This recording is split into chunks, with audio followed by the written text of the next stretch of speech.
Hello আসসালামু আলাইকুম সবাইকে ট্রাভেল উইথ মিশোর আরেকটা নতুন ভিডিওতে আপনাদের সবাইকে স্বাগত জানাচ্ছি। সবাই কেমন আছেন? আশা করি সবাই খুব ভালো আছেন। আমিও আল্লাহর রহমতে অনেক ভালো আছি। আশা করি সবার ঈদ অনেক অনেক ভালো কেটেছে, আর আমারও ঈদ অনেক ভালো কেটেছে। আমার হাফ ঈদ ঢাকায় কেটেছে আর হাফ ঈদ খুলনায় কেটেছে। যদি ঈদ বলে মানুষ হচ্ছে 7 দিন, কিন্তু আসলে ওই তৃতীয় দিন শেষ হওয়ার পর থেকে আসলে ঈদের সেই আমেজটা শেষ হতে থাকে। যাই হোক, ঈদ আসবে আসবে করে ঈদটা শেষ হয়ে গেল, আবার সামনে আসছে কুরবানি ঈদ, সেই অপেক্ষায়। তো যাই হোক, গতকালকে হচ্ছে একটা ঘটনা ঘটলো, সেটাই আর কি আপনাদের সাথে শেয়ার করব। আমার মাঝে মাঝে হচ্ছে মাজায় বা কোথাও হাতে প্রচণ্ড পরিমাণে মানে যদি টান লাগে, মানে প্রচুর ব্যথা হয়। মানে আমার এরকম মাজায় ব্যথা বা এটা আমার একবারই হয়েছিল, যখন আমি বেকায়দা উঠতে গিয়েছিলাম বা এরকম যদি টান লাগে। তো গতকালকে আসলে সেরকমই একটা কাহিনী হলো।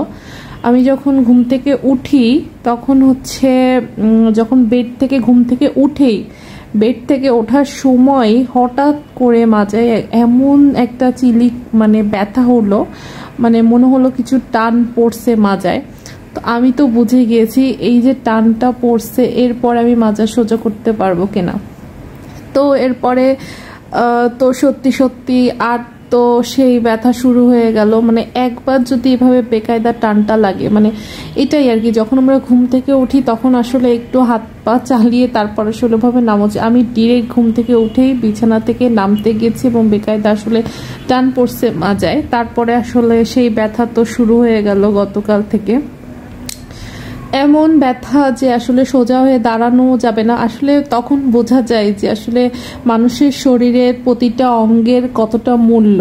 মানে মানুষের যখন পায়ে ব্যথা হয়, তখন মানুষ যখন হাঁটতে পারে না, তখন মানুষের মনে হয় যে মানুষের মানে প্রত্যেকটা অঙ্গ আল্লাহর কত বড় নিয়ামত, যে আসলে আমরা সেটা ভোগ করি। কিন্তু আমরা আমাদের যখন সবকিছু সুস্থ থাকে তখন কিন্তু আমরা সেটা উপলব্ধি করতে পারি না, যে আসলে প্রত্যেকটা অঙ্গ আমাদের জন্য কতটা ইম্পর্টেন্ট, আর প্রত্যেকটা অঙ্গের সুস্থ থাকা আমাদের জন্য কত বড় নিয়ামত। তো যখন আমার এরকম গতবার একবার মাঝে ব্যথা হয়েছিল, তখন এরকম টান লাগার কারণে তখন মানে এমন অবস্থা হয়েছিল যে আমি ওষুধ ওরকম একটা খাইনি, ভাবছি হয়তো সেরে যাবে।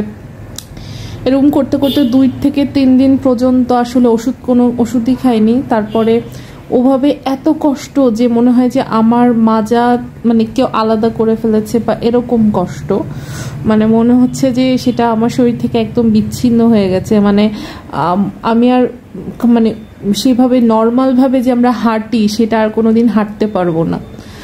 তো এরকম আসলে অনেকের সাথেই হয়, আমার আম্মুর সাথে তো মাঝে মাঝে হয়, দেখি আম্মু মাঝে মাঝে বলে আমার এত ব্যথা। আম্মুর মতো হয়তো ওরকম ব্যথা আমার না, কিন্তু টান পড়লে মানে মাঝে মাঝে এরকম টান পড়লে ভীষণভাবে ব্যথা অনুভূত হয়।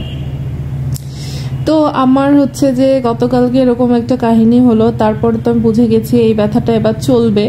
তো এবারে আর ভুল না করে ওষুধটা খাওয়া শুরু করে দিয়েছি, নাপা ওষুধ, এবং অলরেডি অনেকগুলো নাপা ওষুধ খেয়েছি। ব্যথা যায়নি, ব্যথা এখনো আছে, কিন্তু ওই যে এক্সট্রিম ব্যথা সেটা আসলে গেছে আলহামদুলিল্লাহ। কিন্তু আসলে এই যে ব্যথাটা আসলে প্রচুর প্রচুর কষ্টের এই মানে এবং মাঝে মাঝে আসলে ক্যালসিয়াম ওষুধটাও কিন্তু অনেক অনেক উপকার করে, যে আসলে মাঝে মাঝে আমাদের ক্যালসিয়াম ওষুধটাও খাওয়া উচিত। তাহলে এই ধরনের ব্যথা থেকে আসলে আমাদের মুক্তি পাওয়া যাবে। কারণ যত বয়স বাড়ে মানুষের তত আসলে শরীরে ক্যালসিয়ামের ঘাটতি থাকে বা যে কোনোই হোক, তখন আমাদের এই ধরনের প্রবলেমগুলো ফেস করি। গত 2 থেকে 3 দিন ধরে আসলে এইভাবে আর কি বেডে আছি। তো আসলে এরকম মাঝে মাঝে এরকম কোনো কাহিনী ঘটবে এটা আসলে আমরা ভাবতে পারি না যে আসলে ঘটে যাবে।